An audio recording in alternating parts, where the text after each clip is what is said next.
This just hit your real estate development pipeline, the Empire State Building, 1930. Would this deal work today? It's the most famous building in the world. Built in just 410 days, a miracle of execution. So we ran it through Northspyre Deal. They beat budget, they beat schedule. 2.7 million square feet, delivered in just 13 months. Total project cost, $41 million, just $24.7 million in hard costs.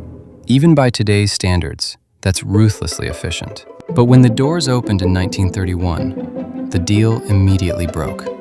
75% vacancy, no tenants, no revenue. New Yorkers called it the empty state building. The only thing keeping it alive? Tourists. The observation deck made as much money as the entire building. So how did this deal survive? This project should have failed. Instead, it became iconic. In year one, commercial rent couldn't even cover expenses. What saved it? Tourism. The observation deck generated $2 million, matching rent dollar for dollar.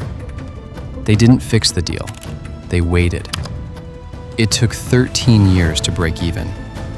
By 1951, it sold for a record price. But today, this strategy wouldn't work. So we ran it through Northspyre Deal. Same building, same size, modern inputs. Hard cost spike, soft cost stack. Financing drags the timeline. Even with aggressive rents, the income can't keep up. Return on cost drops, return on equity collapses. The deal doesn't pencil. Today, the risk isn't building it, it's underwriting it wrong.